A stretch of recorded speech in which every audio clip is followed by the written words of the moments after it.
What's going on, guys? CGG Matt back. I'm here to talk about the NBA yesterday, everything going on around the league. Let's go. We're starting off with the heavy hitter, the thing everyone really cares about. Trae Young traded to Washington for Corey Kispert, CJ McCollum. I mean, first of all, the one thing I want to get out of the way is congratulations to both Trae Young and the Hawks for amicably going their separate ways in this. I fully expected this to drag into the offseason. I really didn't know where this was going to go at all. I thought this was going to be one of the most dragged out trades. We knew he wanted to go to Washington. He was okay with it because Brooklyn and somebody else said that they're good. They don't want him. So Washington was the only suitor there, but I didn't really think this was going to happen. I was honestly starting to get very pessimistic about this year's trade deadline before this trade happened. The return to the Hawks is closer to nothing than I expected, truth be told. CJ McCollum is an expiring deal just to make the money match. He means effectively nothing to the Atlanta Hawks unless they were to extend him, which they're not going to. They have no reason to. Nickeil Alexander-Walker, Dyson Daniels, Zachary Shea, they have their two, and even their guard spot lifted, with Nickeil looking very good. It said very good weirdly there. Either way, it doesn't really matter. Also, they got Corey Kispert. Corey Kispert will help this team, and I believe he has more than just this year on his deal, so they don't have to worry about re-signing him or anything. Corey Kispert can and will help this Atlanta Hawks team simply because he's better than Luke Kennard. Well, that's, it's not a high bar, don't get me wrong, but Luke Kennard was struggling to get PT on this Atlanta Hawks team because of the fact that he struggled defensively, and he really wasn't making his shots. I'm not sure what percentage Luke Kennard's shooting, but it doesn't feel as good as it has been. But Corey Kispert can come in and immediately soak up some wing minutes that they've needed, some spacer minutes as well. I love V Crazy. He's still going to get plenty of PT on this team, but also it can't hurt to have another one kind of like V Crazy, and that's essentially what they got in Corey Kispert. Although he is hurt right now, I believe. It's not a crazy injury. I think it's not a big injury. I think it's like a toe or something like that. Either way, he was out yesterday, but I think it's one of those phantom injuries where it's like, we might be trading you soon, so go sit out. I was expecting the Hawks to get more, quite frankly. I expected a pick, maybe a young guy. I'm not saying they were going to get Trey Johnson. They weren't going to get Sarr. They weren't going to get Keyshawn, probably not even Bub at that point. What I hadn't realized was how dire it had become for the Hawks to get rid of him. I thought the Hawks were okay with sitting on it because they're not that good with or without him, quite frankly, just being very blunt. The Hawks are not a playoff team with or without Trae Young. They're not. They're a play-in specialist. So I expected them to kind of sit on the asset, mull it over a little bit, and then get back to it in the offseason.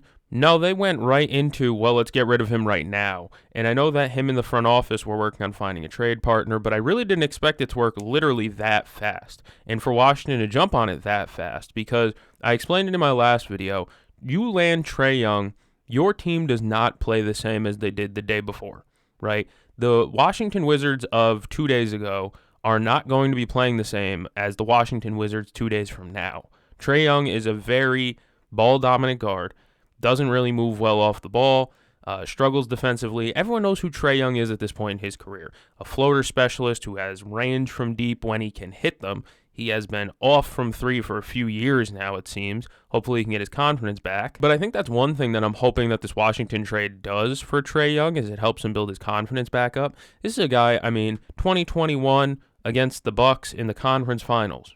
This guy was a conference finals away from making a finals appearance. And I think he won 2 games. They won 2 games, and he was hurt. And I remember they lost 1 game to Brook Lopez.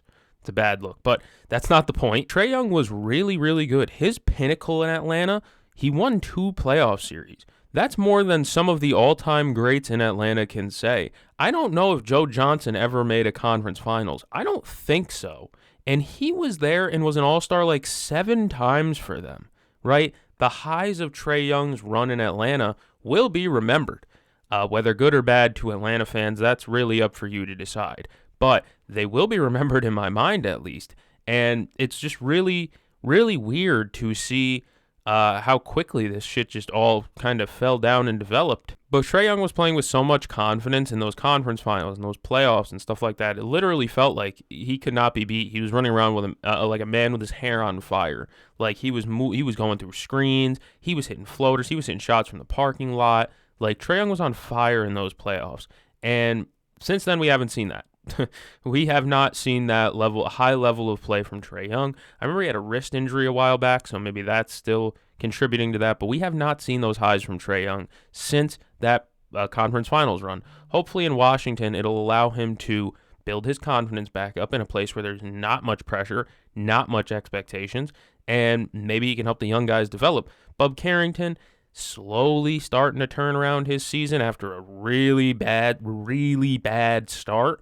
Keyshawn George is still there playing pretty well. Alex Sarr has seemingly turned a corner. He looked terrific against the Bucks, like amazing against the Bucks. It turned the corner. That's not really what I meant. I mean more like he's starting to look like an all-star type of quality player, right? I saw Alex Sarr last year a lot, and what I saw was like, hey, good big man. He could be something someday.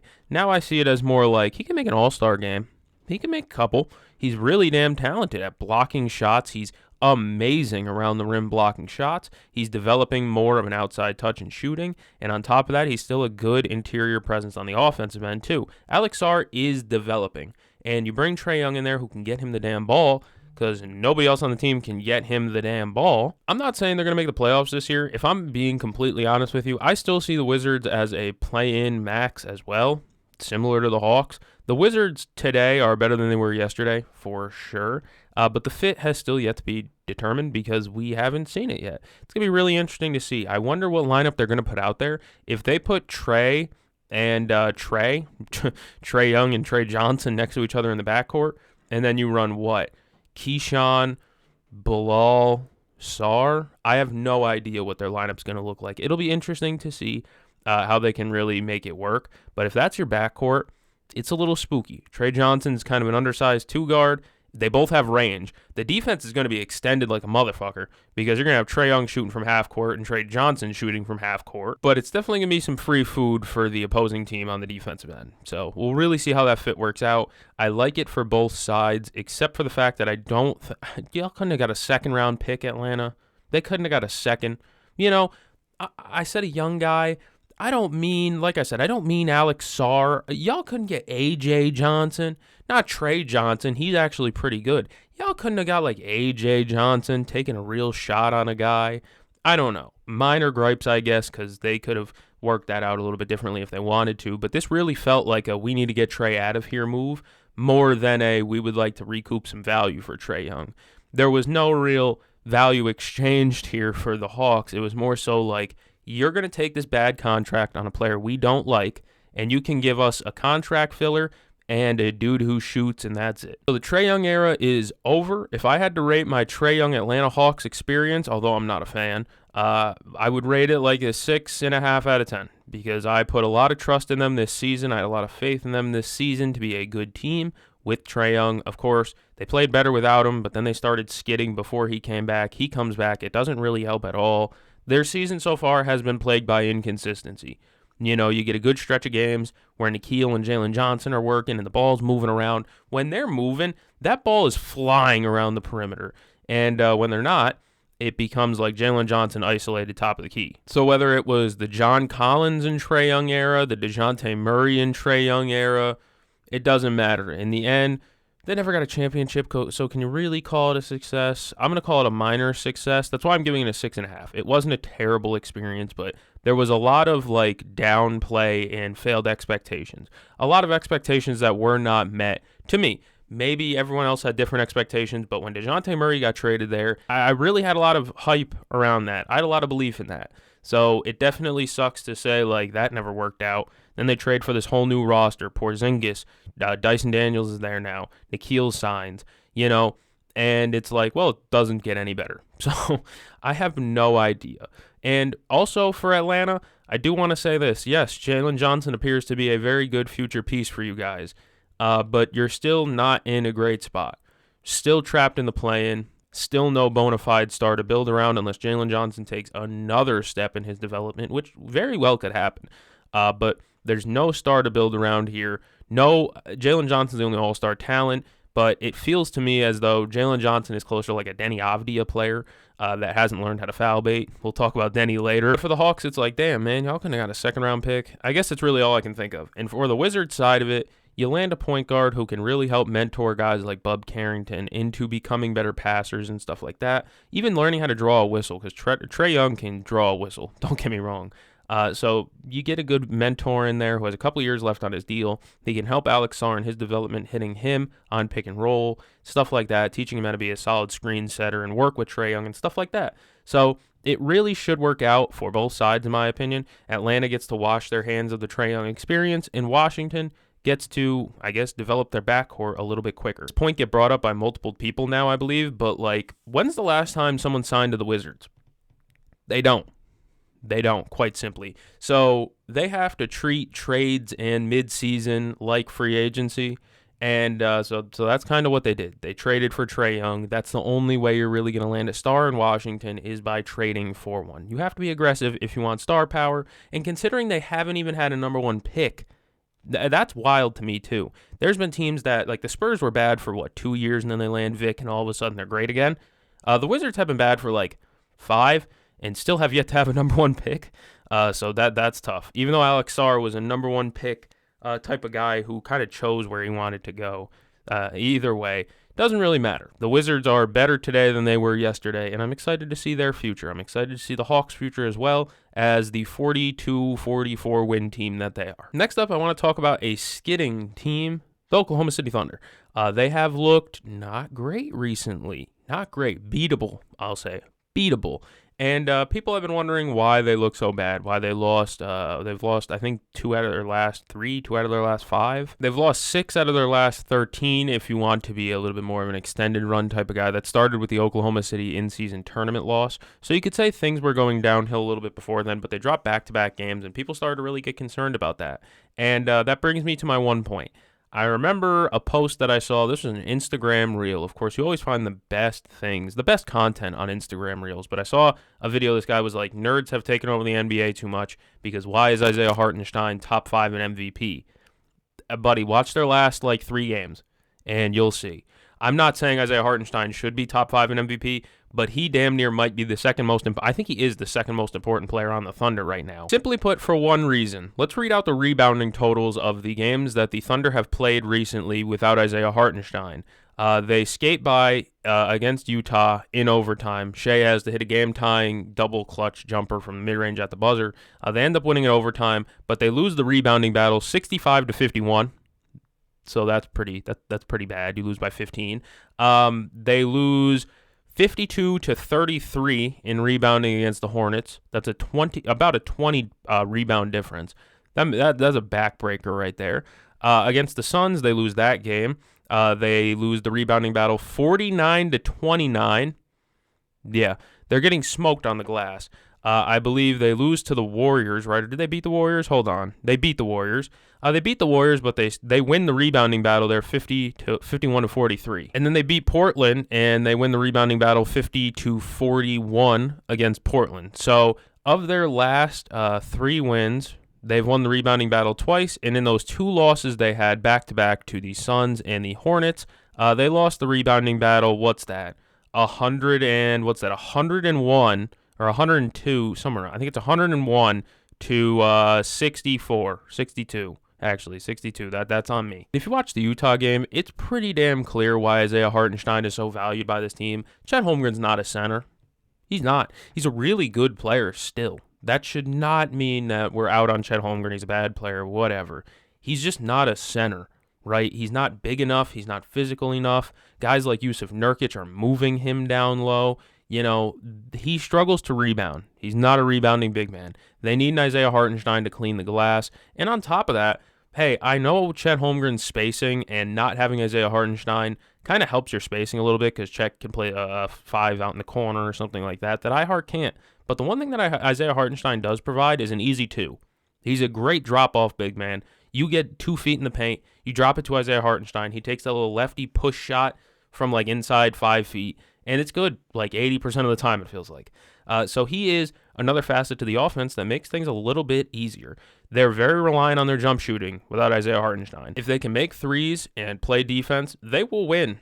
They will win. Don't get me wrong. But when the threes aren't falling consistently and Chet Holmgren can't rebound, so you're going to lose the three-point battle, you're going to lose the rebounding battle, you're going to lose the battle period. That's just how it is. That's how the NBA is. You lose the rebounding battle that bad, you're probably going to lose the game. That's how I'm diagnosing the Thunder's problems. I know they lost to the Spurs with Isaiah Hartenstein. They have some losses with Isaiah Hartenstein, don't get me wrong. But without him, they look completely lost. Completely lost right now. And it's just not a good look. It's just not a good look for them. And I know people are panicking. They're like, David Fizdale on The Association. I don't know if you guys watch NBA TV like that, but David Fizdale on The Association literally said they got to make a move soon. This team just won the finals a few months ago, dog.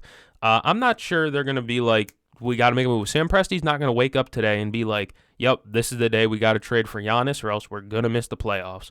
No, it's you keep putting the same roster out there and hope that things can change. Hope Mark Daigneault can get a message through to these guys. Hope that Isaiah Hartenstein recovers from his injury quick enough to come back and help them with rebounding.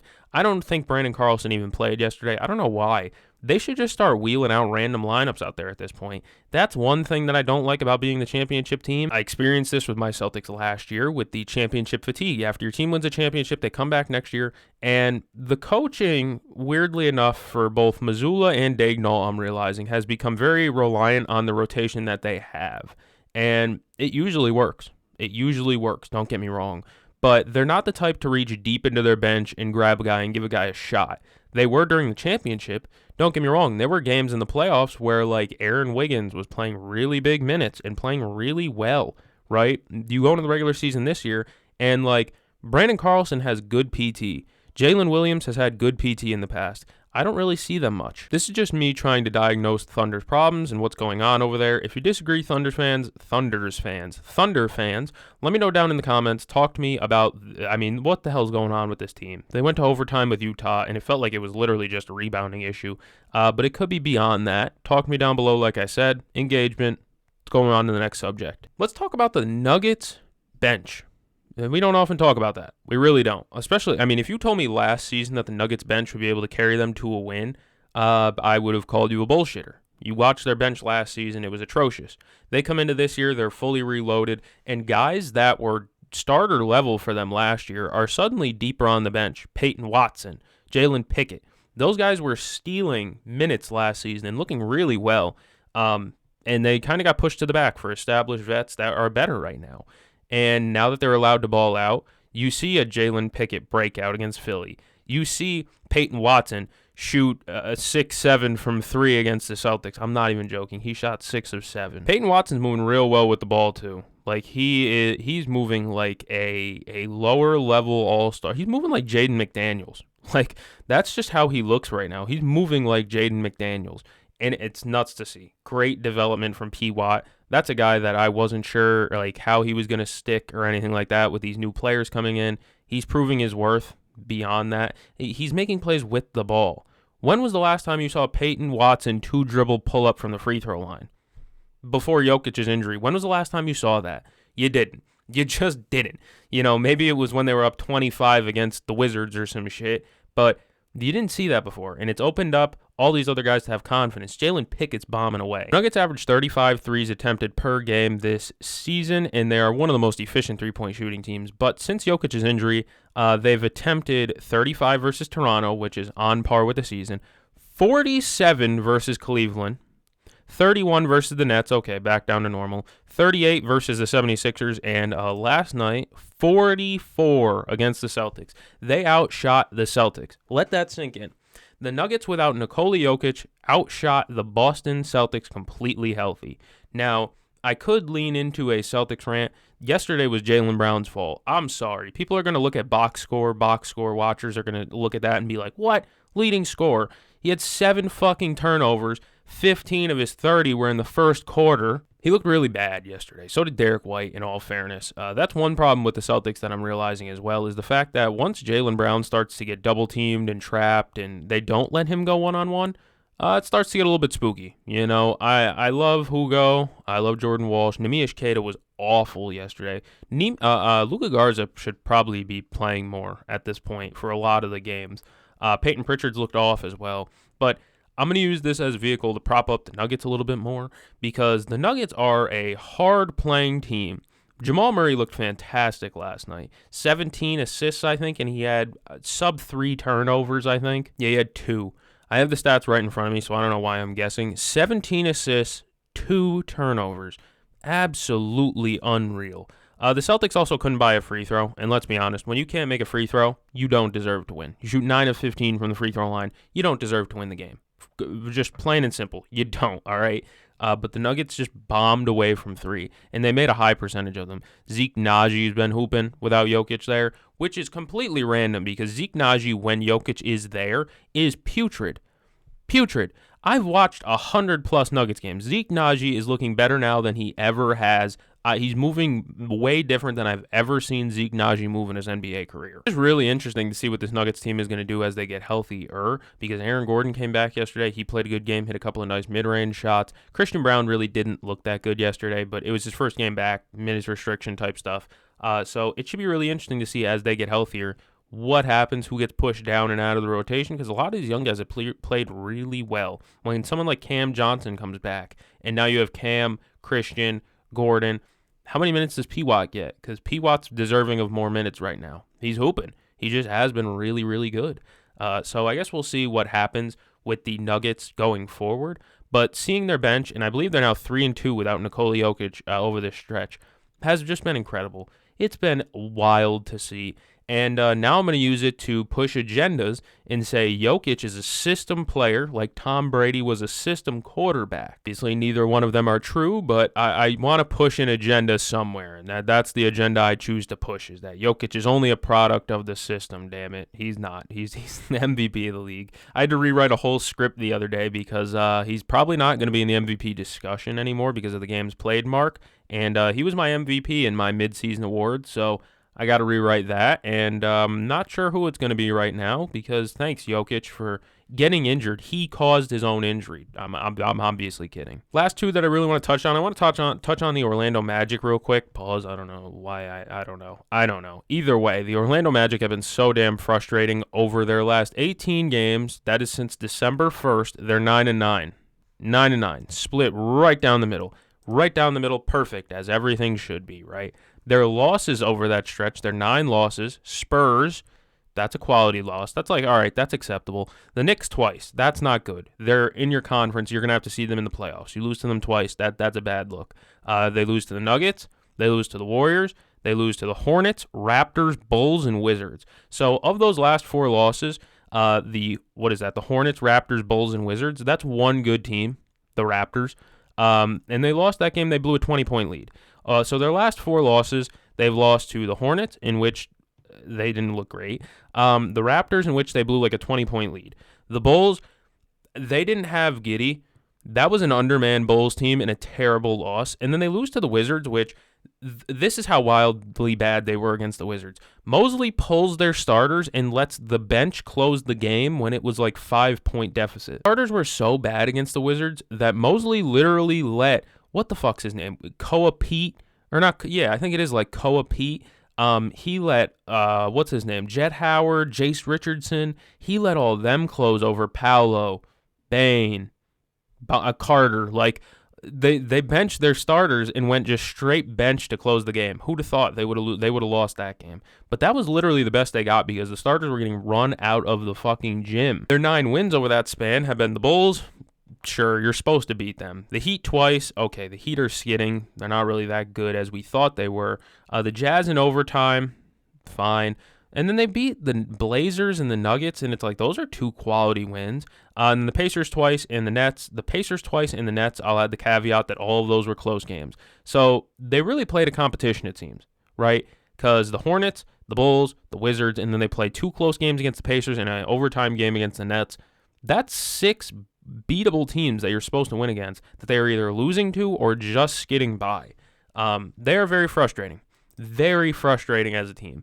Desmond Bane has not been his best self, and Paolo has looked all right. He's had some good games. I'll say over their last 18 games, Paolo's had 5 good games. He hasn't played all 18, fair enough to him. I think he's played like 16 of them, but he's had a triple-double in Toronto. They lose that game. He had a triple-double against, I think, like the Knicks or something like that. Like, he's had some good games. Of course, he hits the big shot yesterday against Brooklyn to, I think it was to tie, or was that to give them the win? Either way, they are just such an up and down experience of a team. And I know they're hurt. Jalen Suggs is out. That's a big injury. Franz Wagner's out. That's a big injury. But you still have two all-star quality guys, Desmond Bane and Paolo Banchero. You still have Wendell Carter starting. You still have Anthony Black there who's developing. And they lose bad games. They lose winnable games. And they're bad in clutch time. That's already been established. Paolo has one of the worst field goal percentages in clutch time in the league. I think the lowest. Overall, they're just not a fun experience to watch right now. I don't enjoy watching Magic games, and that's not a good thing for anybody. I don't know how Magic fans feel. Comment down below. I want to talk to Orlando Magic fans because, boy, has this just been a hard team to wrap my mind around because I don't know whether they're good or not.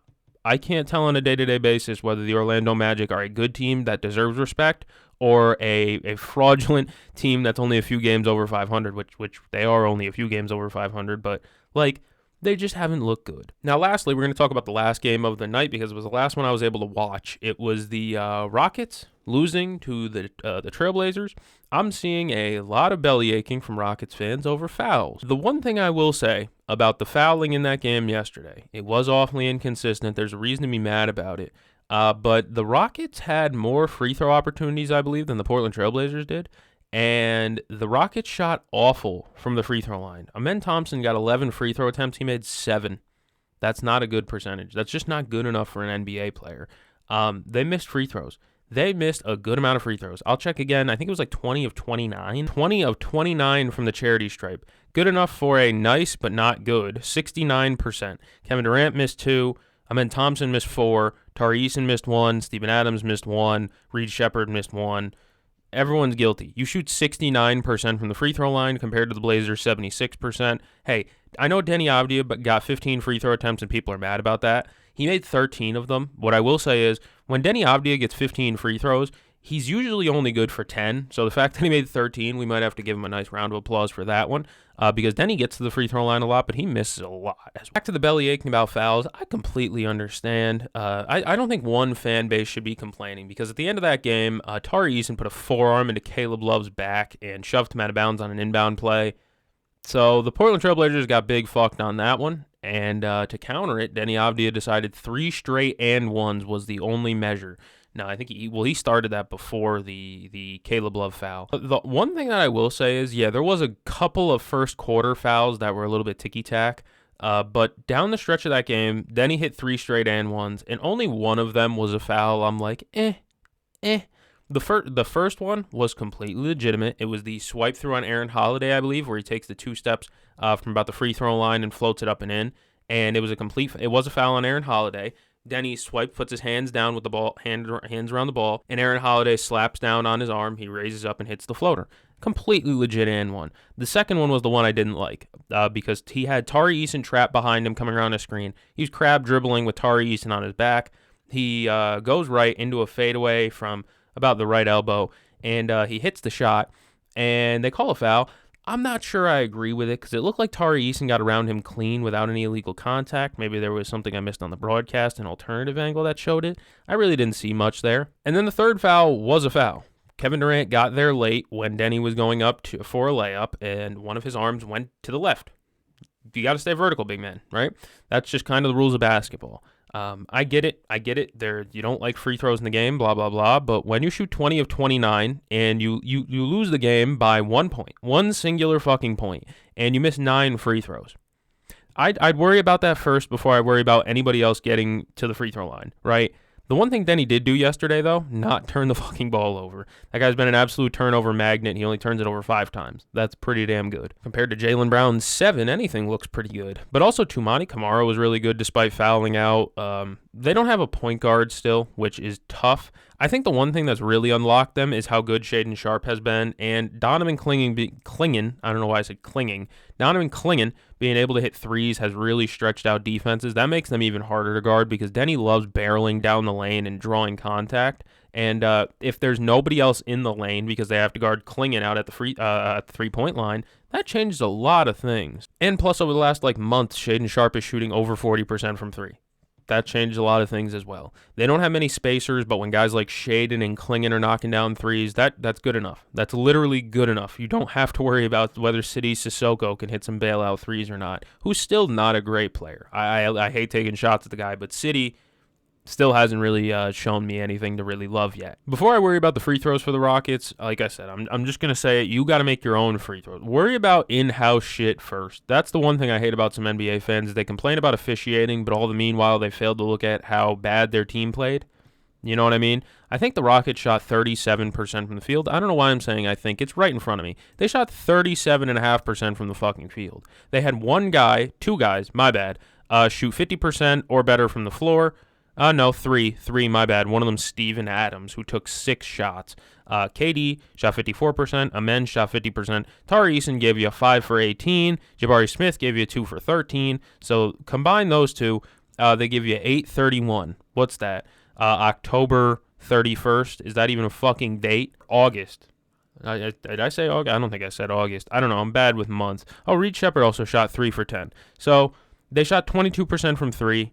Either way, I'm not worried about the free throws, when in all reality, the Rockets themselves, this is a real Bret Hart screwed Bret Hart scenario where it's like the Rockets played like shit, and it's okay to admit that your team played like shit. Listen, I don't like Denny foul baiting that much. He gets a good whistle, don't get me wrong, but complaining about it because of maybe one questionable foul is a little bit too much, and especially considering the fact that they got 29 free throws and only made fucking 20. Again, 69% from the line. You should not win a game shooting sub 70% from the free throw line. I'm sorry. Sue me. That's probably my best take I've ever had, in my opinion. If you can't make a free throw, you don't deserve to win. Period. I know I didn't touch on everything, but I also wasn't able to watch every game last night. I worked. I had some other stuff going on. So I wasn't able to watch a ton of games, but I just wanted to get in here. I want to talk about the Trey Young stuff. I want to talk about some other things going on in the NBA. If you enjoyed this video, you should like and subscribe to the channel. I don't do this very often, but I like covering modern NBA, today NBA, like updates and stuff like that. I'm going to go catch the game. Thank you all for joining me. I'll see you guys in the next one.